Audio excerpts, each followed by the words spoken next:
Olá, boa noite. Como vai? Vai bem? Olha, tá no ar pela TV Pantanal mais uma vez, programa Opinião. Hoje, terça, 26 de outubro de 2022. Satisfação em poder estar ao vivo e em cores com você de novo. Essa é a nossa rotina, uma prazerosa rotina que estamos estabelecendo já há mais de 2 anos, quase 2 anos e meio, ao vivo todos os dias aqui. E olha que nós passamos por uma pandemia e mesmo com pandemia cá estivemos e cá estamos sempre ao vivo, sempre com uma entrevista interessante, importante. Como a de hoje, por exemplo, ele foi eleito, na verdade ele foi reeleito deputado estadual pelo MDB, Thiago Silva, com 30.506 votos. MDB fez 4, um deles foi o Thiago Silva que, botou o bloco na rua, foi lá no corpo a corpo e conseguiu a reeleição. A gente vai falar sobre isso, sobre MDB, sobre como foi o pleito no primeiro turno, desse, evidentemente, embate envolvendo os candidatos à presidência da República, mas vamos falar também sobre as coisas de Mato Grosso, principalmente, vamos falar de Unemate e muito mais, não é? E você que está assistindo ao programa Opinião em qualquer canto, você pode e deve interagir conosco. Mas, Paulo, como que eu faço para interagir com vocês aí? Você pode mandar um WhatsApp, uma mensagem de texto pelo 99932-2529. Uma pergunta aí para o Thiago Silva, uma sugestão, um elogio, uma crítica, né? Vale tudo, desde que seja, evidentemente, não é, a maior urbanidade possível. Lorenberg Alves, boa noite. Boa noite, Paulo Coelho, e um grande abraço, mas um grande abraço mesmo a todos os nossos telespectadores, a razão maior do nosso programa. Lorenberg, eu te dei já essa notícia, eu ia te falar ao vivo, mas eu já te falei antes de começar o programa, sabe quem que está assistindo, quem que está lendo o seu livro? A minha mãe. O Lorenberg me deu um livro, O Arroio Preto da Rua de Baixo, como é que é o nome da... Pelas ondas... Pelas ondas do Arroio Preto, entre o Café Avenida e uma árvore que tem. Pois é, aí ele me deu esse livro, né, assim que ele lançou, eu estou lendo aos poucos, né, a conta-gotas. Minha mãe me viu lendo e falou, filho, você já leu esse livro aí? Quando você terminar assim, aí como eu estou em processo de mudança, né, e tal, aí eu falei, mãe, leia aqui e tal. Aí eu fui lá ontem na casa dela lá, estava lá o livro na cama dela lá, está lendo o seu livro, viu? Pelas ondas do Arroio Preto. Mas eu fico muito feliz, mas muito obrigado mesmo. E gostaria de ouvir a opinião da senhora no final do livro. Nazira, ela vai falar, mas pode falar a verdade, se não gostou, pode falar. Isso. Se gostou também, fala que eu já deixar ele mais feliz ainda aqui ainda. É o 10º romance do Lorenberg Alves, né, de uma obra que tem aí 19? 20 livros. 20 livros? Isso. Então, e ele, desses 20 aí, esse é o 10º romance do Lorenberg. Está lá na Janina, né, você pode encontrar esse pelas ondas do Arroio Preto. Olha só, Thiago Silva, bom tê-lo aqui, obrigado por ter aceito o nosso convite, parabéns, já o felicitei, já o parabenizei pessoalmente, por 2 vezes, uma lá no Palácio, que eu te encontrei outro dia, e outra agora. Parabéns, porque eu sei que não é fácil, né, e nada mais é aquilo que se diz de reeleição, que o reconhecimento das pessoas. Trabalhou bem, então está aqui a renovação do contrato para o senhor continuar por lá, nos representando. Parabéns. Eu queria que o senhor falasse um pouco dessa campanha, como é que foi e tal, porque as regras são rígidas, a competitividade também é grande, só lá eu sei que teve muitos candidatos e muitos tiveram, ainda que não eleitos, tiveram boa votação. Eu queria que você fizesse uma síntese aí dessa jornada aí que foi a disputa. Boa noite. Boa noite, Paulo. Boa noite, Lorenberg, e a todos os nossos amigos aqui, telespectadores do programa Opinião. Satisfação estar aqui com vocês aqui, mais uma vez, para falar um pouco desse processo eleitoral que nós acabamos de realizar agora, no mês de setembro, né? Finalizamos aí no mês de outubro. É uma eleição, conforme você falou, muito disputada. O MDB tinha uma chapa bastante competitiva, né? Tínhamos ali aproximadamente 20 nomes, né? Em torno ali de 7 nomes que vinha construindo a candidatura já há algum bom tempo. Então, esses 6, 7 nomes tinham condições de estar conseguindo aí vitória no pleito eleitoral. Mas a gente também vinha há muito tempo já também, eu sempre tenho falado para a minha equipe que campanha eleitoral você não faz apenas na época que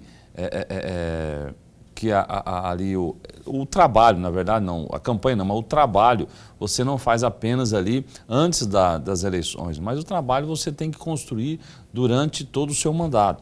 E assim a gente fez, desde o dia que a gente foi eleito, em 2018, pela primeira vez, como deputado estadual, a gente buscou fazer um trabalho muito forte na nossa base, que é a grande região sudeste ali, mas ampliar o trabalho por todo o estado de Mato Grosso, aqui para a Baixada Cuiabana, para a região norte e também para o nosso Araguaia.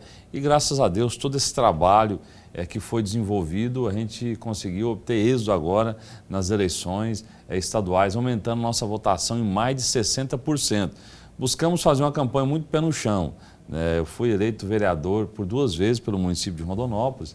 Em 2016, o vereador mais votado. 2018, deputado, e agora novamente a população me concedeu essa oportunidade. E sempre eu fiz uma campanha muito no corpo a corpo, falando com a população, andando muito. Acredito que fui, talvez, se não foi o primeiro, mas um dos deputados que mais andou durante essa campanha eleitoral. Foram 40, 45 dias aí, de muitas visitas, de muitas caminhadas em todo o estado de Mato Grosso. Primeiro, prestando conta do nosso trabalho e levando as nossas propostas, tudo aquilo que a gente pensa para o futuro de Mato Grosso e tudo aquilo que a gente pretende trabalhar para melhorar a qualidade de vida de todo o nosso cidadão mato-grossense. Olha, o Thiago Silva é professor, é economista, não é? E com base nesse conhecimento que ele tem como professor, economista e tudo mais, que ele conseguiu emplacar aí ao longo dos 4 primeiros anos, desses que estão por finalizar, os 4 primeiros anos, do primeiro mandato, salvo engano, mais de 40 propostas que foram aprovadas, Foram 47 leis sancionadas em 3 anos e 10 meses. É isso que eu tenho aqui. Se eu estiver falando errado, você briga com a assessoria sua que me passou isso. E eu queria que o senhor destacasse dentre essas, antes de passar para o Lorenberg aqui, deputado, quais são, vamos por poucos, vamos colocar os 2 mais importantes, depois a gente fala mais ao longo do programa, os projetos e que viraram leis seus, mais importantes. Olha, Paulo, a gente, conforme você colocou, foram mais de 40 projetos que se tornaram lei e leis importantes. Eu tenho esse cuidado, juntamente com a minha assessoria, de apresentar projetos que realmente venham mudar a qualidade de vida do cidadão mato-grossense. Não apenas, às vezes, um projeto ali para conseguir mostrar que realmente aumentou os números das leis no estado de Mato Grosso. Essa é uma preocupação nossa de apresentar projetos de lei. Temos inúmeros aqui. Um aqui que nós já falamos, que criou a Delegacia da Mulher 24 horas. Essa foi providencial, hein? Isso, aqui em Cuiabá, que hoje é uma realidade, porque antigamente as delegacias funcionavam apenas no horário comercial, das 8 até as 5 da tarde, e nós detectamos que a violência contra a mulher acontecia principalmente depois aí do horário comercial e nos feriados e nos finais de semana. Onde ocasionava o maior índice de violência contra a mulher.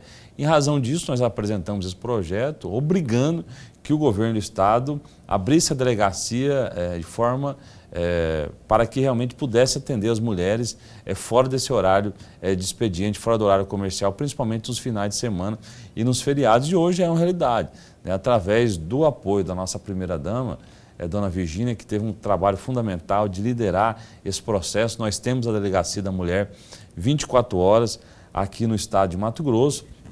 E temos outros tantos projetos, um projeto voltado para a saúde mental. Apresentamos um projeto criando a rede de proteção às pessoas com esquizofrenia. A gente tem tido uma preocupação muito grande com os casos de doenças mentais aqui no estado de Mato Grosso. Tem aumentado consideravelmente. Tem esses dados do aumento? Sim, hoje o estado de Mato Grosso é um dos estados que mais tem aumentado os casos de doenças mentais. A procura nos nossos hospitais psiquiátricos, principalmente aqui no Adalto Botelho e no Hospital Paulo de Tarso, em Rondonópolis, é assustadora. E já não consegue mas aí atender a demanda aqui do nosso estado. Esses dias mesmo uma pessoa lá de 4 Marcos me pediu: Tiago, tem como você ajudar a intermediar, conseguir uma vaga para o meu irmão lá no Paulo de Tarso, em Rondonópolis, porque o Adalto Botelho aqui em Cuiabá não tinha vaga. Então é uma preocupação muito grande. E a gente tem trabalhado tanto para prevenir, criar políticas de prevenção, também como de tratamento das doenças mentais aqui no estado de Mato Grosso. Além dessa lei, tivemos várias iniciativas de criar grupos de voluntários para ajudar essas pessoas que têm sofrido de doenças mentais. Outros tantos projetos importantes aqui. A gente vai falar ao longo, são muitos aqui, são 47, né? Então a gente vai, assim, paulatinamente abordando um a um, ou de 2 em 2, enfim, aqueles que são mais relevantes, mais importantes, claro, todos na avaliação dele e de quem votou, foram importantes, tanto que viraram lei. Mas a gente vai falando aos poucos aqui. Eu quero chamar para a conversa meu caríssimo aqui, Lorenberg. Deputado, antes de mais nada, registrar nossa alegria. Mais uma vez contar com a sua presença aqui, nós ganhamos e ganhamos muito. Obrigado, deputado, antes de mais nada, parabéns pela vitória. Obrigado. É uma vitória de alguém que tem a sensibilidade política e que tem um belo trabalho na Assembleia Legislativa. Deputado, eu vou pegar carona na resposta que o senhor deu à primeira pergunta que o Paulo fez, para pedir uma reflexão do senhor. Veja, o senhor obteve 30.506 votos, dos quais 12.999 em Rondonópolis, que lá em Rondonópolis o Cláudio Ferreira obteve 21.702 votos, o Roni, é Roni ou Rony? Rony. Rony, 14.685, o senhor ficou em terceiro lugar em Rondonópolis. Em Pochorel, o senhor obteve 1.103 votos. E aí vem 3 perguntas, eu vou fazer as 3 ao mesmo tempo, deputado. Essa votação no estado todo está dentro do que foi previsto por parte do senhor e da sua equipe ou não? E a segunda questão, a terceira votação em Rondonópolis já era esperada, ficando abaixo do obtido pelo Cláudio Ferreira e do Rony? Sim. Ou não? A terceira questão, a sua campanha cometeu algum erro que impediu o senhor de obter um número maior de votos ou não? Queria que você respondesse em 2 minutos, apesar de serem 3 perguntas. Lorenberg, na verdade, a nossa votação foi além da nossa expectativa. A nossa campanha é uma campanha bem humilde, uma campanha pé no chão. Lá em Rondonópolis, para você ter uma ideia, eu não tive apoio de nenhum vereador, né? E os outros candidatos que você falou, todos aí, teve candidato que teve apoio de 5, 6 vereadores, né? De ex-prefeitos, de atuais prefeitos. E a nossa campanha foi uma campanha propositiva, falando com o cidadão, prestando conta do nosso trabalho, realmente mostrando o trabalho que a gente tem realizado pela cidade de Rondonópolis, por todo o estado de Mato Grosso. Então a gente ficou muito satisfeito com o resultado. Fui um dos deputados que mais aumentou a votação comparado ao ano de 2018. E a gente sabia que Rondonópolis ia ter uma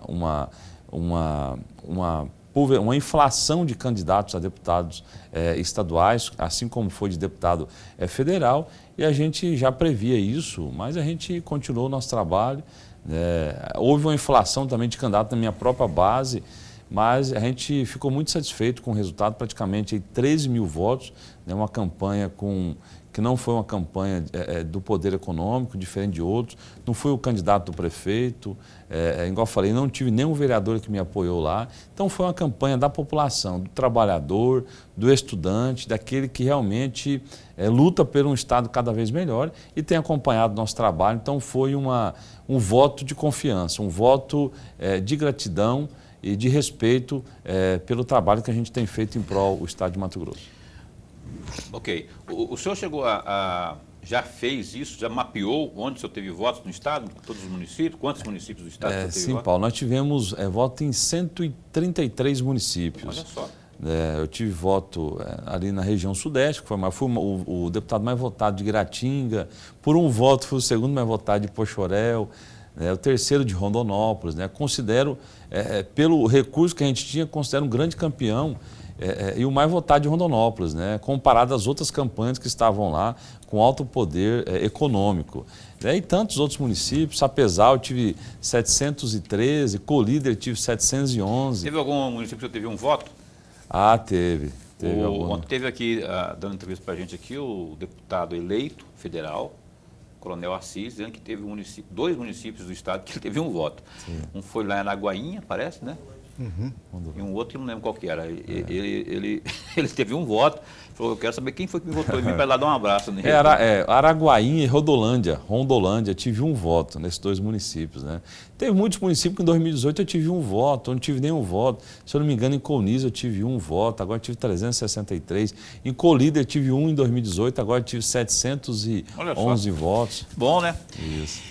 Olha, o Thiago Silva continua conosco, deputado estadual do MDB, reeleito no pleito deste ano, não é? Por mais 4 anos aí para trabalhar por Rondonópolis, pela região sul e por todo o estado, afinal de contas, é deputado estadual. A gente fala sobre o mandato dele de agora e as pretensões para o próximo, daqui a pouco, após o intervalo comercial, não saia daí. Estamos de volta, você está assistindo ao programa Opinião ao vivo aqui na sua TV Pantanal, nessa terça, 26 de outubro. Olha, daqui a 4 dias, porque hoje a gente não conta mais, né?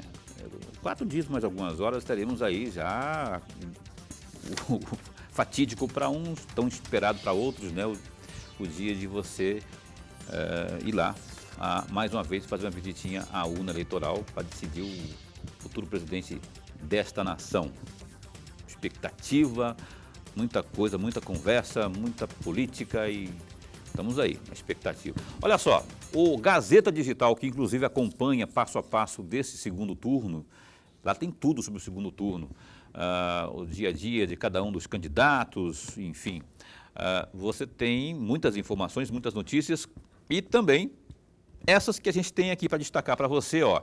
A candidatura do desembargador Sebastião de Moraes Filho à vice-presidência do Tribunal de Justiça de Mato Grosso, TJMT, frustrou os planos de o presidente do Tribunal Regional Eleitoral, também desembargador Carlos Alberto, ocupar a cadeira 02 na Corte Estadual.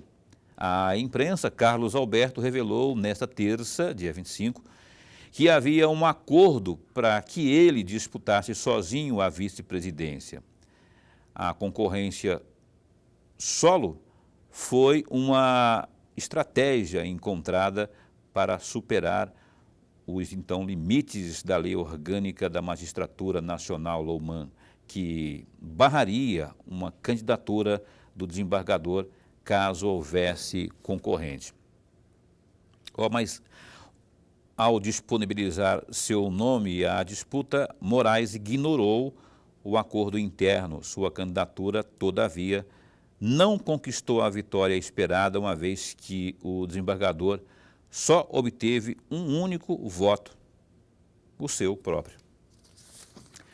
Coisas do Tribunal de Justiça. Olha, tem outro destaque também do Gazeta Digital, com o adiamento da sessão plenária que estava marcada para esta quarta, dia 26, a Assembleia Legislativa de Mato Grosso,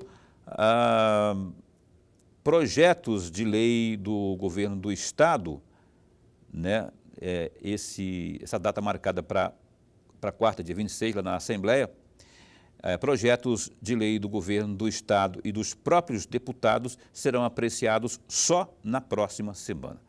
A sessão foi adiada para evitar o acirramento da guerra política entre os deputados que defendem o ex-presidente Luiz Inácio Lula da Silva e o presidente Jair Bolsonaro, o Lula do PT e o Bolsonaro do PL, nessa disputa pelo segundo turno. Algumas matérias tramitam em dispensa de pauta, o que permite que sejam apreciadas com maior agilidade na Casa de Leis. Entre as prioridades do parlamento estão as diretrizes, né, ou o projeto de diretrizes da Lei de Diretrizes Orçamentárias, LDO, também do Poder Executivo para 2023. O texto serve como base para a elaboração da Lei Orçamentária Anual, a LOA, que estima as receitas e fixa as despesas públicas do governo. Na sessão parlamentar, os parlamentares também iriam apreciar o projeto de lei que autoriza o Poder Executivo a abrir crédito especial para o cumprimento de decisões judiciais e regularização de pagamentos de precatórios. Tem mais detalhes dessa notícia aí, você pode conferi-los lá no Gazeta Digital, www.gazetadigital.com.br. O deputado Thiago Silva conosco aqui. Deputado, essa decisão ou essa cautela da mesa diretora da Assembleia para evitar aí esse acirramento, né, já vê Lúdio de um lado, o Catani do outro, e aí um fala um monte de coisa, e aí vira aquela coisa meio acalorada, né? O que o senhor pensa a respeito e como que o senhor vai se posicionar nesse segundo turno aí em relação à disputa para presidente da República? Olha, Paulo, eu vejo que a decisão da mesa foi louvável, né? Foi uma decisão ali que ouviu todos os deputados. O presidente vai, na próxima semana, repor a sessão que não vai ter amanhã, onde todos os projetos serão votados, tanto projetos essa semana como os que serão encaminhados na próxima semana. Eu acho, do meu ponto de vista, eu acho desnecessário esses debates. Eu acho que no parlamento nós temos que discutir os problemas do estado de Mato Grosso. Às vezes eu vejo lá alguns debates que são desnecessários, né? Moção para...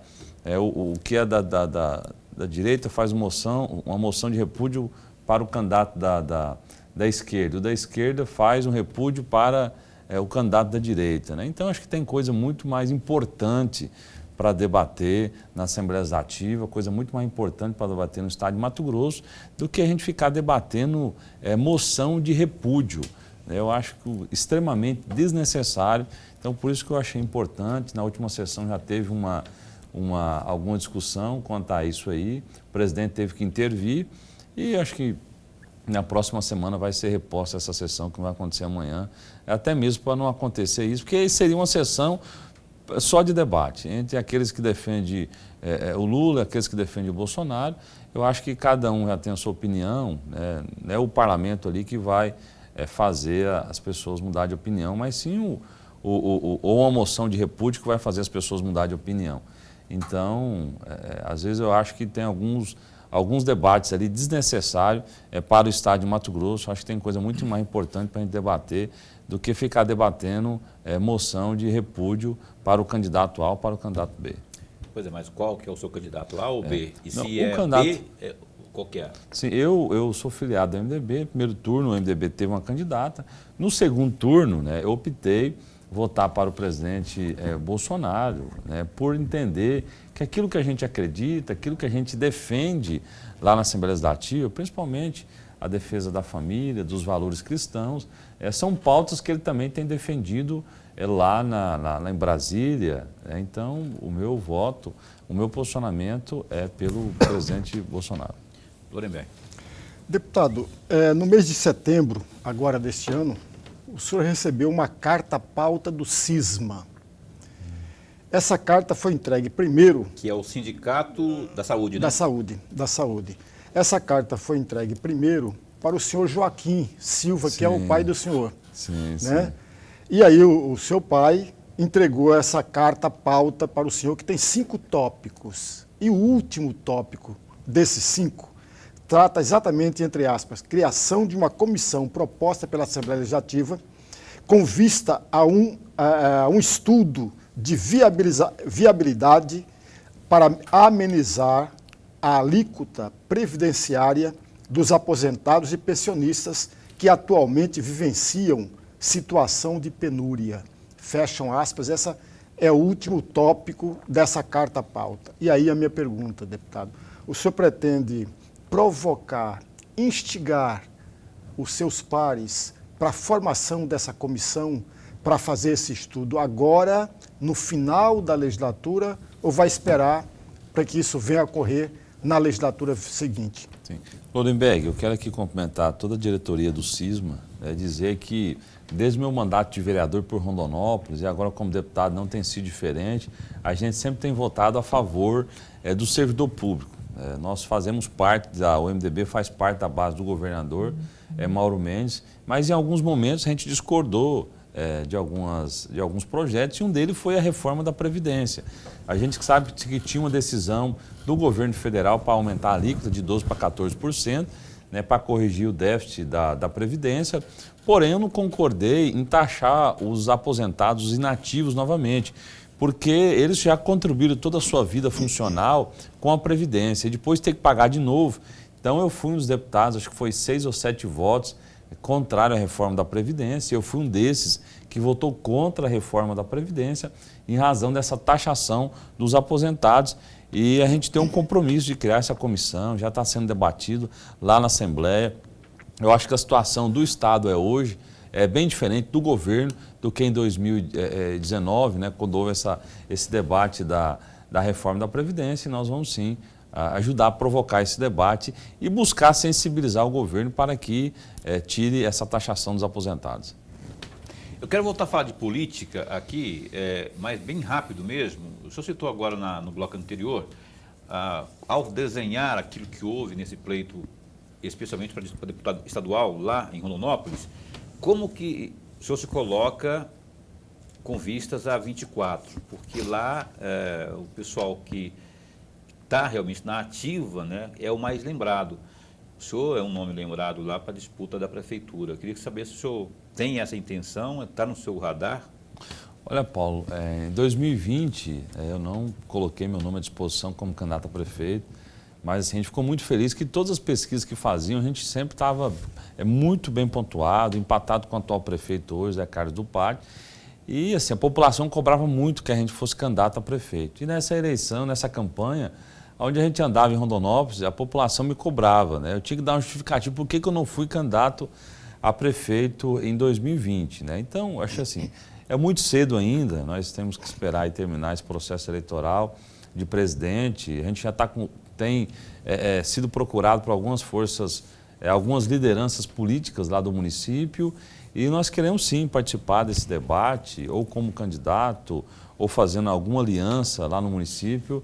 A gente vai participar ativamente dessa discussão, e meu nome está à disposição, né? Meu nome está à disposição da população, se for da vontade de Deus, da vontade do povo rondonopolitano, né? A gente sim vai colocar o nome à disposição. Mas eu não tenho nenhuma vaidade, assim como não tive em 2020, não tenho nenhuma vaidade de ser candidato. Isso depende muito da vontade popular, né?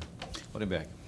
Deputado, o senhor está terminando o primeiro mandato e está terminando também a atual legislatura.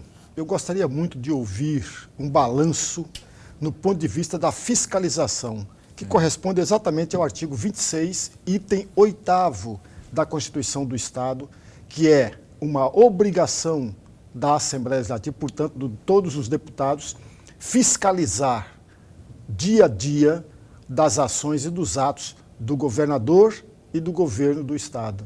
Qual é o balanço que o senhor faz? Sim. O balanço, Lorenberg, é muito positivo. Eu poderia citar aqui vários segmentos, vários setores, mas eu quero citar dois: a saúde e a educação, que são os setores mais cobrados, né? Se nós compararmos 2018 com 2022, houve um trabalho muito intenso da Assembleia Legislativa de fiscalizar, principalmente os hospitais regionais. Nós, através da Comissão de Saúde, visitamos todos os hospitais regionais do estado de Mato Grosso.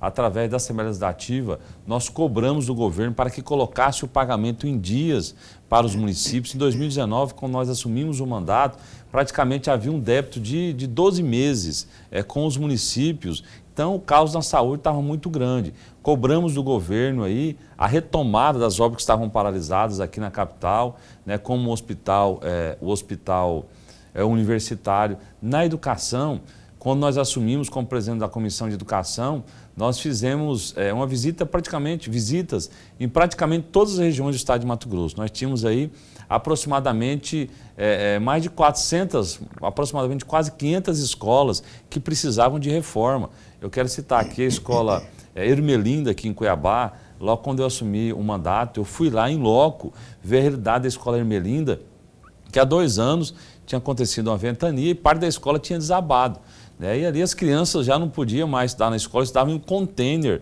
lá na escola Ermelinda, e nós tivemos ali, cobramos o governo do estado, a escola foi totalmente reformada e hoje é uma nova unidade educacional. Há muito o que fazer ainda, né? Então, é nossa responsabilidade, não só trabalhar para viabilizar recursos, mas principalmente fiscalizar o poder executivo. Independente se você for da base ou for da oposição, essa é a nossa obrigação. E eu acredito que a Assembleia Legislativa fez o seu papel nesses 4 anos, esses quase 4 anos, e hoje a realidade do Estado é bem melhor em razão do trabalho de fiscalização. Antes de ir para o intervalo comercial, deputado, eu falei agora há pouco, né, parte do currículo dele, professor, tal, economista. Grande parte das atuações do Thiago Silva nesse primeiro mandato aí grande parte foi destinada aí ao setor da educação. Eu gostaria que o senhor abordar aqui alguns temas. Aliás, eu tenho aqui, eu vou fazer vou ler aqui bem rápido, porque a gente tem que falar neste bloco sobre esse assunto. 3 milhões aí em emendas para o Unemate, queria que você falasse sobre isso, esse é o ponto da pergunta, inclusive, né? Além disso, outras ações aqui, para o curso de jornalismo, 100 vagas, lá para Rondonópolis, também 100 vagas para o curso de Direito, vagas também de administração, 100 vagas, né? Lá para Paranatinga, a reforma geral do anfiteatro da Unemate, em Alto Araguaia, entrega de mais de 20 ambulâncias durante a pandemia, realização de projetos sociais e por aí vai. Daqui a pouco a gente fala mais sobre isso, mas eu queria que o senhor desse aí uma pincelada sobre a Unemate, que eu acho de uma importância enorme e a gente gostaria muito, e eu tenho esse sonho de ver a Unemate forte aqui em Cuiabá, pelo menos nos polos de Mato Grosso, mas eu queria que o senhor falasse sobre isso. Paulo e Lorenberg, eu comecei a minha vida pública lutando lá em Rondonópolis, no movimento estudantil, para levar o Unemate para lá. E depois disso fui eleito vereador e como deputado eu fiz um compromisso quando fui candidato pela primeira vez de ser um deputado que realmente lutasse pela educação e lutasse para fortalecer o Unemate. Fui o deputado durante esse mandato que mais viabilizou recursos para o Unemate. Somente lá em Rondonópolis foram mais de 200 vagas. Levamos o curso de Direito, curso de Jornalismo, levamos o cursinho pré-vestibular. Em Paranatinga, ajudamos a levar o curso de Administração. Lá em Alto Araguaia, ajudamos a reformar o anfiteatro e tantos outros municípios, né? O nosso objetivo agora, até semana passada estive reunido com o governador debatendo essa questão da Unemate. Nós precisamos de fortalecer cada vez mais a Unemate, democratizar o acesso ao ensino superior. No estado, no nosso estado, ainda há muitas regiões que o ensino superior não chegou ainda. Eu sempre falo que não adianta falar que nós somos o campeão na produção agrícola se os nossos jovens ainda não têm acesso a uma educação pública aqui no nosso estado. Mas bem breve, eu queria que você falasse aqui ainda nisso. Tem uma peça orçamentária sendo discutida lá, por 2023, não é? Entra ano, sai ano, pelo menos tem sido, nos últimos anos, foi bem assim, foi uma choradeira para conseguir recursos para a Unemate. Como que está sendo inserido, como está sendo discutido esse assunto? O Unemate, não é educação como superior, não. O Unemate, o que tem carimbado, ou que tem de pretensão, pelo menos, para 23, para que tenhamos uma Unemate mais forte? Paulo, nós temos que otimizar os recursos da Unemate. Se você for comparar o orçamento da Unemate nos últimos anos, aumentou aí significativamente, né? Isso aumentou também a demanda da Unemate. Então, nosso objetivo, nós estamos debatendo o orçamento, eu mesmo vou destinar alguns recursos, né? Nós queremos, já estamos aí propondo emendas para trazer novos cursos aqui para Cuiabá, já tem um projeto aí dos cursos que vieram aqui para a nossa capital. Então, nós queremos trazer mais cursos aqui para a capital, levar mais cursos para o Araguaia, nós precisamos de fortalecer o Araguaia, identificar a demanda que nós temos ali por região e assim atender. Infelizmente, nós temos muitos municípios ainda que têm a Unemate e os cursos já não atendem mais a demanda desses municípios. Eu vou citar um caso aqui, Alto Araguaia. Alto Araguaia tem um curso de letras, né? O curso de letras lá no município forma todo ano dezenas de pessoas, mas já não atende mais a demanda do município. Nós temos que levar o curso de engenharia florestal lá para Alto Araguaia, porque vai instalar uma empresa lá de celulose, entendeu? Então, eu vejo que nós temos que repensar a função da Unemate, realocar... De acordo com a demanda. Isso, de acordo com a demanda, realocar alguns cursos para que realmente ela possa atingir o seu objetivo e assim a gente otimizar aquilo que ela tem de orçamento. E se depender de mim, eu vou continuar sendo o deputado que mais destina recursos para a Unemate e nós vamos destinar mais recursos no ano que vem. Foram 3 milhões em emendas para a Unemate, certo? Certo. Até agora, né? Então, está prometendo mais aí nesse próximo mandato. Tomara que outros tantos, pelo menos os outros 23 lá do parlamento também, tenham essa sensibilidade para com a nossa universidade estadual. Olha, a opinião dá mais um tempinho para o intervalo comercial, mas volta já já. Eis que estamos de volta, você está assistindo ao programa Opinião. Só quero fazer dar uma explicaçãozinha aqui para que não haja nenhum tipo de dúvida, não é? Quando eu falei que todo ano é uma choradeira para recursos para a Unemate, para alocar recursos para a Unemate, choradeira é uma coisa. Eu jamais disse que não houve investimentos para a Unemate, não é? Sempre tem e tem crescido, só que ali na hora de colocar para discutir é choradeira, porque puxa os números para cá, puxa para lá, né? Mas a ideia, quando eu falo isso, é para que tenhamos mais briga, no sentido melhor da palavra, para que isso resulte em mais recursos para a Unemate. Com isso, todo mundo vai ganhar, não é? Eu queria e quero e peço ao Lorenberg para abrir o bloco de perguntas aí, o terceiro e último bloco dessa entrevista com o Thiago Silva. Deputado, tem um item aqui que eu gostaria muito de uma reflexão sua, de um comentário geral a respeito. Eu estou me referindo exatamente ao artigo 10, item 8º do Estatuto do MDB, que diz o seguinte: os membros e filiados do partido, mediante a apuração do processo em que seja assegurado ampla defesa, ficarão sujeitos a medidas disciplinares quando considerados responsáveis por, lá pulando para o item 8º, apoiar candidato diverso do adotado pelo órgão partidário competente. Gostaria muito de ouvir um comentário do senhor, principalmente pela sua sensibilidade política, pela sua sabedoria, e é do MDB. Sim, eu defendo que realmente tem que ter um alinhamento político quando existe realmente uma decisão do Diretório Nacional. Eu sou partidário, eu tenho 24 anos de filiado ao MDB, é meu único partido e tenho defendido isso, a fidelidade partidária. Nesse caso da eleição presidencial, o MDB ele não definiu o apoio, o MDB nacional liberou, ele não definiu se a militância tinha que apoiar o candidato B, ou o candidato A, o Bolsonaro, ou o candidato Lula. Então, liberou a sua militância. Então, você tem alguns, ali a região sul, eu vejo que há uma tendência maior de apoiar o Bolsonaro, na região sudeste também, na região nordeste, a tendência maior dos diretórios ali é apoiar o Lula. Então, o partido, ele não teve uma decisão da Nacional por um nome específico, né? Então, ficou aberto. Aí ficou a critério dos filiados. Mas no primeiro turno tinha candidato à presidência. Sim, no primeiro turno tinha candidato à presidência, né?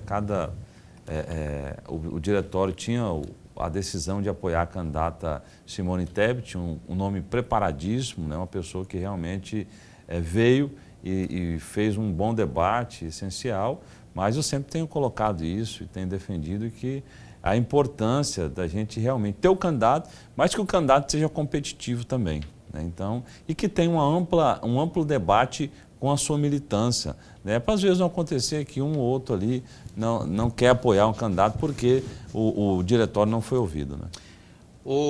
Ainda falando de MDB, como que fica agora com o Bezerra? Eu não vou falar que o Bezerra está fora porque ele está... Desde quando o mundo é mundo, ele já está ali, né, no MDB ali, né? Ele ajudou a carregar terra para construir o mundo, para você ter uma ideia. O Bezerra não conseguiu reeleger, não conseguiu se reeleger para estar lá de olho na vaga do Abílio. Do Abílio. Doido para... Mas ele está na justiça tentando. Mas o Bezerra fora do mandato, como é que fica isso? Eu sei que já tem articulação, Janaína, Juarez, mas não sei quem. Como é que o senhor está observando essa situação aí?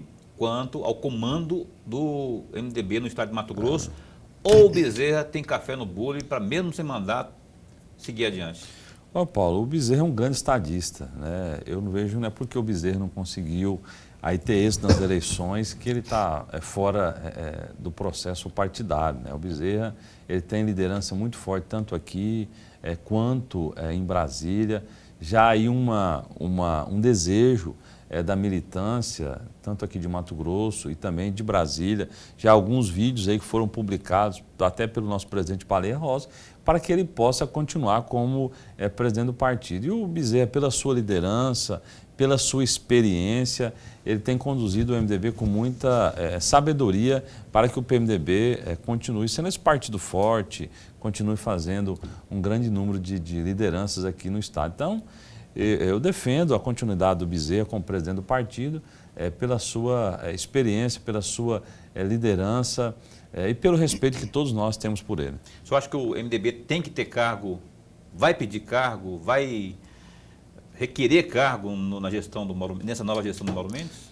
Sem sombra de dúvida, né? O MDB esteve à frente da campanha ajudando, né? Todos os nossos deputados, né, ajudaram a campanha do Mauro Mendes, né? Então, o nosso objetivo é ajudar também a gestão do Mauro, porque a gente também ajudou a fazer o plano de governo, assim como ajudou no primeiro governo na agricultura familiar, que é uma das bandeiras do partido. O partido tem a intenção de continuar ajudando a gestão do Mauro. Ajudou a ganhar, ajudou a governar. Essa que é a leitura que a maioria tem e o MDB não é diferente, não é?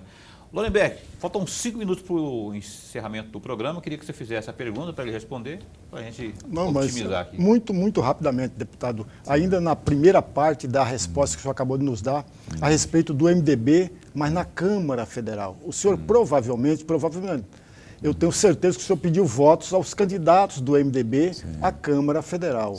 O que saiu errado da campanha do MDB, uma vez que o MDB tinha, no mínimo, 4 grandes candidaturas à Câmara Federal e só conseguiu 2 vagas? Lorenberg, o nosso estado é um estado muito bolsonarista, né? Existia uma divergência sobre essa questão da candidatura própria da Simone Tebet. Alguns acreditavam que o PMDB tinha que sair dessa polarização e outros já eram mais tendenciosos a apoiar o Bolsonaro, outros mais ao Lula, né? Então, o resultado da eleição mostrou realmente que o PL fez a maior quantidade de vagas, né? Foram 4 vagas. Isso mostrou como que o bolsonarismo ele é forte no estado, teve o maior percentual de votos aqui. Então, o erro, assim, é difícil você falar qual que foi o erro, porque foi uma chapa muito boa, todos aí têm trabalho prestado. A gente falar dos 2 que foram eleitos, os que não foram eleitos, aí o Bezerra, que tem uma lista de serviço prestado, e é um deputado que realmente trabalha, independente da idade dele.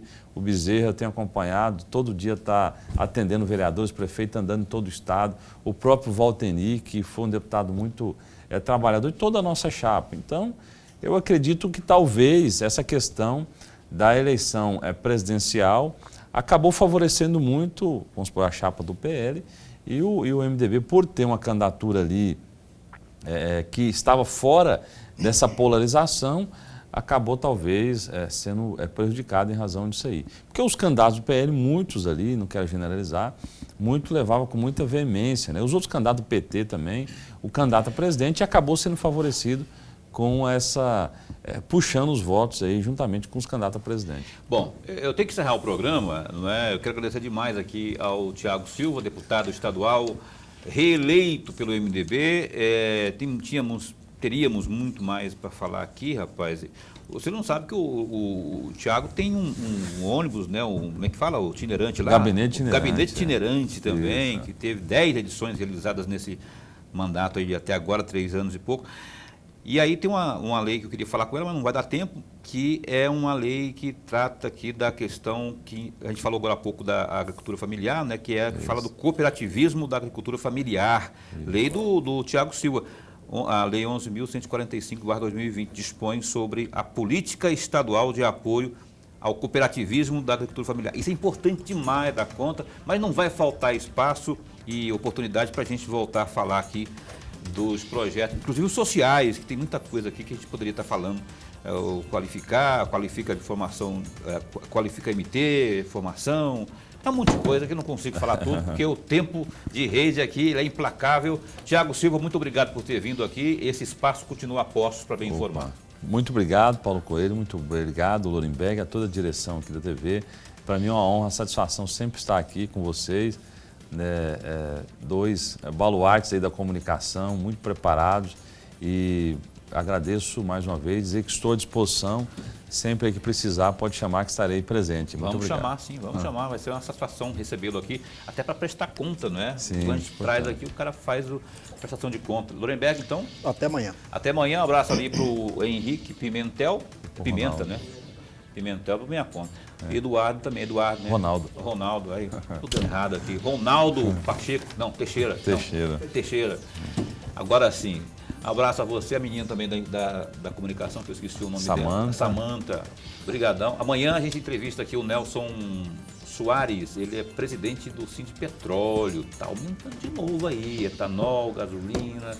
Vamos conversar sobre ICMS, vamos conversar sobre esses temas com o Nelson Soares do Sindipetróleo ao vivo aqui no Opinião desta quarta-feira. Até lá, se cuida, fica bem, fica com Deus também. Muito bom.